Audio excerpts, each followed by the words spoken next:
Sorry.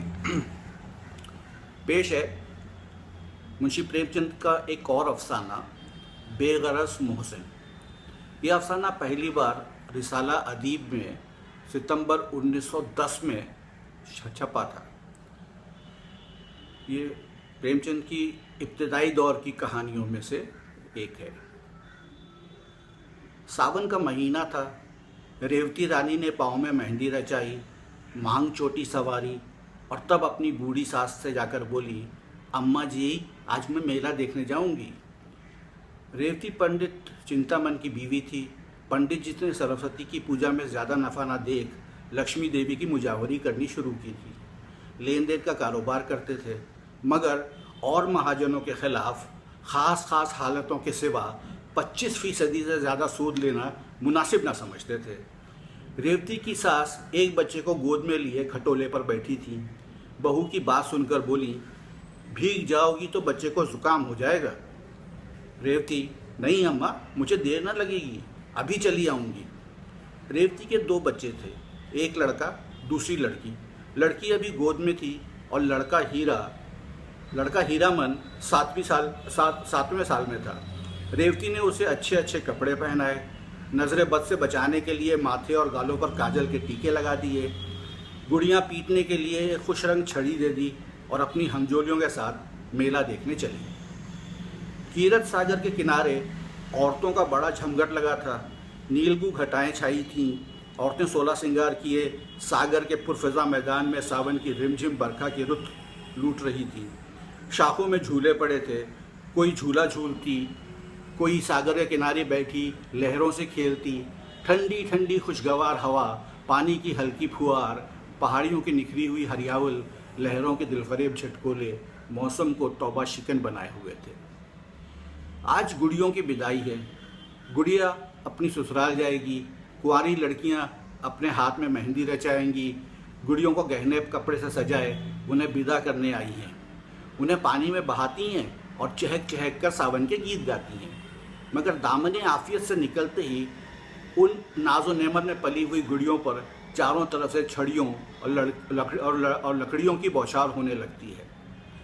Revati ये सैर देख रही थी और हीरामन सागर के जीनों पर और लड़कियों के साथ गुड़ियाँ पीटने में मसरूफ़ था। जीनों पर काई लगी हुई थी।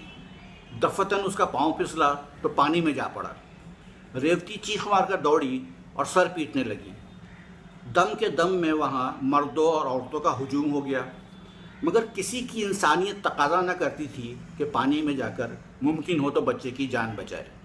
सवारे हुए गेसू बिखर न जाएंगे, धुली हुई धोती भीग न जाएगी।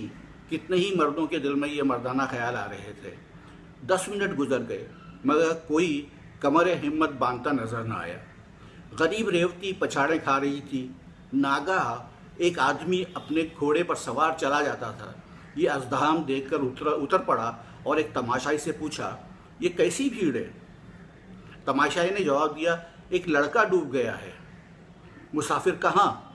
तमाशाई, जहाँ वो औरत रो रही है। मुसाफिर ने फ़ौरन अपने गाड़े की मर्ज़ई उतारी और धोती कसकर पानी में कूद पड़ा। चारों तरफ सन्नाटा छा गया। लोग हैरान थे कि कौन शख्स है। उसने पहला गोता लगाया, लड़के की टोपी मिली। दूसरा गोता लगाया तो उसकी छड़ी मिली, और तीसरे गोते के बाद जब वो ऊपर आया तो लड़का उसके गोद में था। तमाशाइयों ने वाह वाह का नारा पुरशोर बुलंद किया। माँ ने दौड़कर बच्चे को लिपटा लिया। इसी असना में पंडित चिंतामन के और कई अजीज आ पहुँचे और लड़के को होश में लाने की फिक्र करने लगे। आध घंटे में लड़के ने आंखें खोल दी। लोगों की जान में जान आई। डॉक्टर साहब ने कहा, अगर लड़का 2 मिनट भी पानी में और रहता तो बचाना गैर मुमकिन था। मगर जब लोग अपने गुमनाम मोहसिन को ढूंढने लगे तो उसका कहीं पता न था।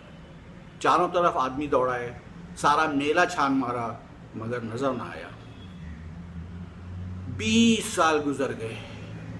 पंडित चिंतामन का कारोबार रोज़ बरोज़ बढ़ता गया। इस दौरान में उसकी माँ ने 7 यात्राएं की और मरी तो उनके नाम पर ठाकुर द्वार तैयार हुआ। रेवती बहू से सास बनी। लेन देन और खाता हीरामन के हाथ आया। हीरामन अब एक वजीह, लहीब और शहीम नौजवान था। नहायत खलीक, नेक मिजाज, कभी कभी बाप से छुपाकर गरीब आसामियों को कर्ज हुस्ना दिया करता था। चिंतामन ने कई बार इस गुनाह के लिए बेटे को आंखें दिखाई थीं और अलग कर देने की धमकी दी थी। हीरामन ने एक बार संस्कृत पाठशाला के लिए 50 रुपये चंदा दिया। पंडित जी इस पर ऐसे भरम हुए कि 2 दिन तक खाना नहीं खाया। ऐसे नागवार वाकयात आए दिन होते रहते थे। इन्हीं वजह से हीरामन की तबीयत बाप से कुछ खिंची खिंची रहती थी, मगर उसकी सारी शरारतें हमेशा रेवती की साजिश से हुआ करती थी। जब किसी कस्बे की गरीब विधवाएं या ज़मींदारों के सताए हुए आसामियों की औरतें रेवती के पास आकर हीरामन को आंचल फैला फैला कर दुआएं देने लगती तो उसे ऐसा मालूम होता कि मुझसे ज़्यादा भगवान और मेरे बेटे से ज़्यादा फरिश्ता सिफत आदमी दुनिया में ना होगा। तब उसे बेख्तियार वो दिन याद आ जाता जब हीरामन कीरत सागर में डूब गया था और उस आदमी की तस्वीर उसकी निगाहों के सामने खड़ी हो जाती जिसने उसके लाल को डूबने से बचाया था। उसके अमीक दिल से दुआ निकलती और ऐसा जी चाहता था कि उसे देख पाती तो उसके पाँव पर गिर पड़ती। अब उसे कामिल यकीन हो गया था कि वो इंसान न था बल्कि कोई देवता था। अब उसी खटोले पर बैठी हुई जिस पर उसकी सास बैठती थी अपने दोनों पोतों को खिलाया करती थी। आज हीरामन की 27वीं सालगिरह थी। रेवती के लिए ये दिन साल भर के दिनों में सबसे ज़्यादा मुबारक था। आज उसका दस्ते करम खूब फैयाजी दिखाता था और यही एक बेजा सर्फ था जिसमें पंडित चिंतामन भी उसके शरीक हो जाते थे। आज के दिन वो बहुत खुश होती और बहुत रोती और आज अपने गुमनाम मोहसिन के लिए उसके दिल से जो दुआएं निकलती वो दिलो दिमाग के आला तरीन जज्बात में रंगी हुई होती। उसी की बदौलत तो आज मुझे ये दिन और सुख दुख देखना मैसर हुआ है। एक दिन हीरामन ने आकर रेवती से कहा, अम्मा श्रीपुर नीलाम पर चढ़ा हुआ है, कहो तो मैं भी दाम लगाऊं। रेवती, सोलवाना है।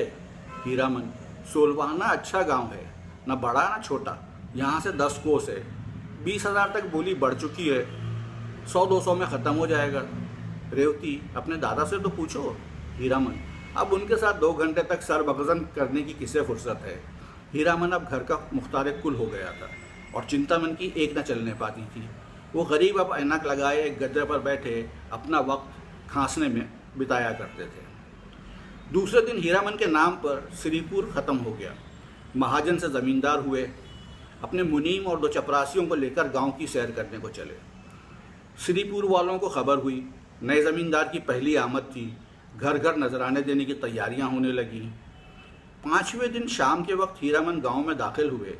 दही और चावल का तिलक लगाया गया और 300 असामी पहर रात तक हाथ बांधे हुए उनकी खिदमत में खड़े रहे। सवेरे मुख्तार आम ने असामियों का तारुफ कराना शुरू किया। जो असामी ज़मींदार के सामने आता वो अपनी बिसात के मुताबिक 1-2 रुपये उनके पाँव में रख देता। दोपहर होते होते वहाँ 500 रुपये का ढेर लगा हुआ था। हीरामन को पहली बार ज़मींदारी का मज़ा मिला। पहली बार शरबत और ताकत का नशा महसूस हुआ। सब नशों से ज़्यादा तेज़ कातिल शरबत का नशा है। जब आसामियों की फहरिस्त ख़त्म हो गई तो मुख्तार से बोले, और कोई असामी बाकी तो नहीं है? मुख्तार, हाँ महाराज, अभी एक असामी और है, तख्त सिंह।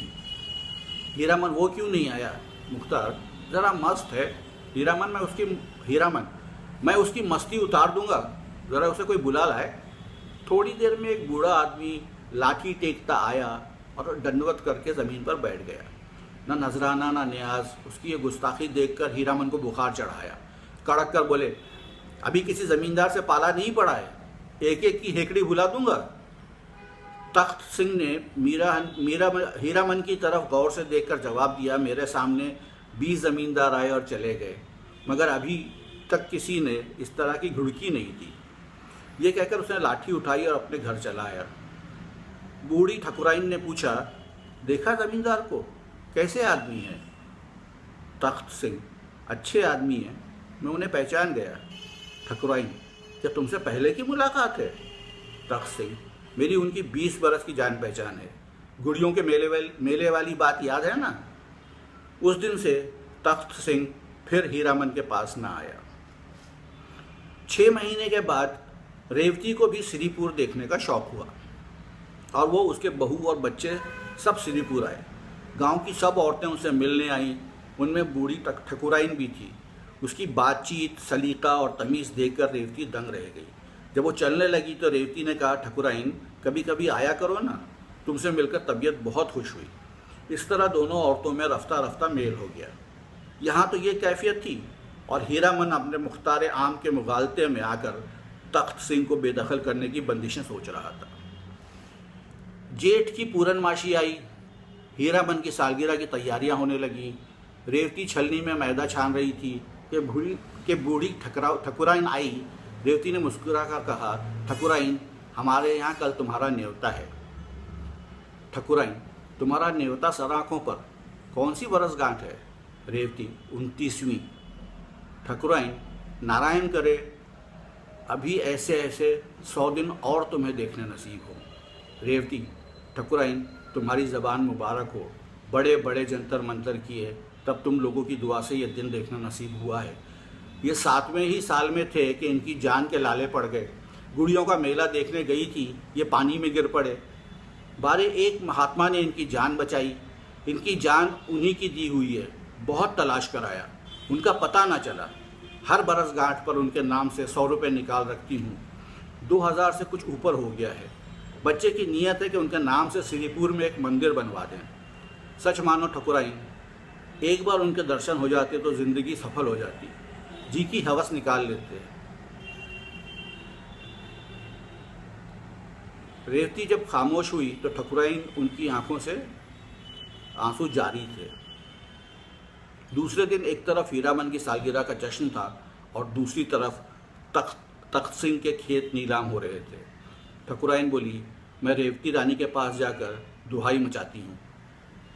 तख्त सिंह ने जवाब दिया, मेरे जीते जी नहीं। आषाढ़ का महीना आया। मेघराज ने अपनी जाँ बख्श फैयाजी दिखाई। श्रीपुर के किसान अपने अपने खेत जोतने चले। तख्त सिंह की हसरतनाक और आरजूमंद निगाहें उनके साथ साथ जाती, यहाँ तक कि ज़मीन उन्हें अपने दामन में छुपा लेती। तख्त सिंह के पास एक गाय थी। वो अब दिन के दिन उसे चराया करता था। उसकी ज़िंदगी का अब भी एक सहारा था। उसके उपले और दूध बेचकर गुजारा करता। कभी कभी फाके करने पड़ जाते। ये सब मुसीबतें उसने झेली, मगर अपनी बेनवाई का रोने के लिए एक दिन भी हीरामन के पास न गया। हीरामन ने उससे ज़ेर करना चाहा, मगर खुद ज़ेर हो गया। जीतने पर भी उसे हार हुई। पुराने लोहे को अपनी कमीना गुस्से की आंच से न झुका सका। एक दिन रेवती ने कहा, बेटा तुमने गरीब को सताया है, अच्छा ना किया। हीरामन ने तेज़ होकर जवाब दिया, वो गरीब नहीं है, उसका घमंड तोड़ दूंगा। सरबत के नशे में ज़मींदार वो चीज़ तोड़ने की फ़िक्र में था जिसका वजूद ही नहीं था। जैसे बेसमझ बच्चा अपनी परछाई से लड़ने लगता है। साल भर तख्त सिंह ने जूतू करके काटा। फिर बरसात आई। उसका घर छाया न गया था। कई दिन तक मूसलाधार मेह बरसा तो मकान का एक हिस्सा गिर पड़ा। गाय वहाँ बंधी हुई थी, दबकर मर गई। तख्त सिंह के भी सख्त चोट आई। उसी दिन से उसे बुखार आना शुरू हो गया। दवा दारू कौन करता, रोज़ी का सहारा था वो भी टूटा। जालिम बेदर्द मुसीबत ने कुचल डाला। सारा मकान पानी से भरा हुआ। घर में अनाज का एक दाना नहीं। अंधेरे में पड़ा हुआ करा रहा था कि रेवती उसके घर गई। तख्त सिंह ने आंखें खोल दी और पूछा, कौन है? ठकुराइन, रेवती रानी है। तख्त सिंह, मेरे धन भाग, मुझ पर बड़ी दया की। रेवती ने शर्मिंदा होकर कहा, ठकुराइन, ईश्वर जानता है मैं अपने बेटे से हैरान हूँ। तुम्हें जो तकलीफ़ हो मुझसे कहो। तुम्हारे ऊपर ऐसी आफत पड़ गई और हमसे खबर तक ना की। ये कहकर रेवती ने रूपों की एक छोटी सी पोटली ठकुराइन के सामने रख दी। रूपों की झनकार सुनकर तख्त सिंह उठ बैठा। बोला, रानी, हम इसके भूखे नहीं, मरते दम गुनाहगार न करो। दूसरे दिन हीरामन भी अपने हवा खाहों को लिए हुए उधर से जा निकला। गिरा हुआ मकान देखकर मुस्कुराया। उसके दिल ने कहा, आखिर मैंने उसका घमंड तोड़ दिया। मकान के अंदर जाकर बोला, ठाकुर, अब क्या हाल है? ठाकुर ने आहिस्ता से कहा, सब ईश्वर की दया है, आप कैसे भूल पड़े? हीरामन को दूसरी बार तक मिली। उसकी ये आरजू के तख्त सिंह मेरे पाँव को आंखों से चूमे अब भी पूरी ना हुई। उसी रात को गरीब आज़ाद मनुष्य ईमानदार बेगरज ठाकुर इस दुनिया से रुखसत हो गया। बूढ़ी ठकुराइन अब दुनिया में अकेली थी। कोई उसके गम का शरीक और उसके मरने पर आंसू बहाने वाला न था। बेनवाई और बेमायगी ने गम की आंच और भी तेज़ कर दी थी। सामान्य फरागत मौत के ज़ख्म को वो भर ना सकें, मगर मरहम का काम ज़रूर करते हैं। फ़िक्र माश बुरी बला है। ठकुराइन अब खेत और चारागाह से गोबर चुन लाती और उपले बनाकर बेचती। उसे लाठी टेकते हुए खेतों और चरागाहों को जाते और गोबर का टोकरा सर पर रखकर बोझ से हाँफते हुए आते देखना सख्त दर्दनाक था। यहाँ तक हीरामन को भी उस पर तरस आ गया। एक रोज़ उन्होंने आटा, दाल, चावल थालियों में रखकर उसके पास भेजा। रेवती खुद लेकर गई, मगर बूढ़ी ठकुराइन आंखों में आंसू भरकर बोली, रेवती, जब तक आंखों से सूझता है और हाथ पांव चलते हैं, मुझे और मरने वाले को गुनाहगार न करो। उस दिन से हीरामन को फिर उसके साथ अमली हमदर्दी करने की जुर्रत न हुई। एक दिन रेवती ने ठकुराइन से अपने उपले मोल लिए। गांव में पैसे के 3 उपले मिलते थे। उसने चाहा कि उससे 20 ही उपले ले लूं। उस दिन से ठकुराइन ने उसके यहाँ उपले लाना बंद कर दिया। ऐसी देवियाँ दुनिया में कितनी हैं, क्या वो इतना नहीं जानती कि एक राज सरबस्ता ज़बान पर लाकर अपनी जानकारियों का खात्मा कर सकती हूँ, मगर वो एहसान का बदला ना हो जाएगा। मिसल मशहूर है, नेकी कर और दरिया में डाल। शायद उसके दिल में कभी ये ख्याल ही नहीं आया कि मैंने रेवती पर कोई एहसान किया है। ये वज़ादार आन पर मरने वाली औरत शौहर के मरने के बाद 3 साल तक जिंदा रही। ये ज़माना उसने जिस तकलीफ़ से काटा, उसे याद करके रोंगटे खड़े हो जाते हैं। कई दिन फाके से गुजर जाते, कभी गोबर ना मिलता, कभी कोई उपले चुरा ले जाता।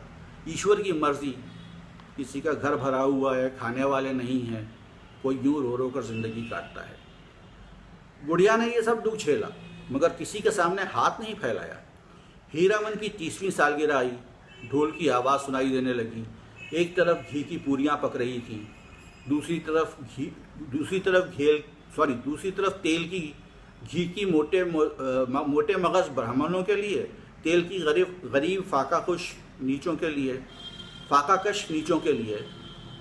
यह यकायक एक औरत ने रेवती से आकर कहा, ठकुराइन जाने कैसी हुई जाती है रे, तुम्हें बुला रही हैं। रेवती ने दिल में कहा, ईश्वर, आज तो खैरियत से काटना, कहीं बुढ़िया न मर रही हो। ये सोचकर बुढ़िया के पास ना गई। हीरामन ने जब देखा अम्मा नहीं जाना चाहती तो खुद चला। ठकुराइन पर उसे कुछ दिनों से रहम आने लगा था, मगर रेवती मकान के दरवाजे तक उसे मना करने आई। ये रहमदिल, नेक मिजाज, शरीफ रेवती थी। हीरामन ठकुराइन के मकान पर पहुंचा तो वहाँ बिल्कुल सन्नाटा छाया हुआ था। बूढ़ी औरत का चेहरा जर्द था और जांकुनी की हालत तारी थी। हीरामन ने ज़ोर से कहा, ठकुराइन, मैं हूँ हीरामन। ठकुराइन ने आंखें खोली और इशारे से अपना सर नज़दीक लाने को कहा। फिर रुक कर बोली, मेरे सिरहाने पिटारी में ठाकुर की हड्डियाँ रखी हुई हैं। मेरे सुहाग का सिंदूर भी वहीं है। ये दोनों प्रयागराज भेज देना। ये कहकर उसने आंखें बंद कर लीं। हीरामन ने पिटारी खोली तो दोनों चीज़ें बाहिफाजत रखी हुई थी। एक पोटली में 10 रुपये भी रखे हुए मिले। ये शायद जाने वाले का किराया था। रात को ठकुराइन की तकलीफ़ों का हमेशा के लिए खात्मा हो गया। उसी रात को रेवती ने ख्वाब में देखा कि सावन का मेला है, घटाएं छाई हुई हैं, क्षीर सागर के किनारे खड़ी हूँ। इतने में हीरामन पानी में फिसल पड़ा है। मैं छाती पीट कर रोने लगी। दफअतन एक बूढ़ा आदमी पानी में कूद पड़ा और हीरामन को निकाल लाया। रेवती उसके पाँव पर गिर पड़ी और बोली, आप कौन हैं? उसने जवाब दिया, श्रीपुर में रहता हूँ, मेरा नाम तख्त सिंह है।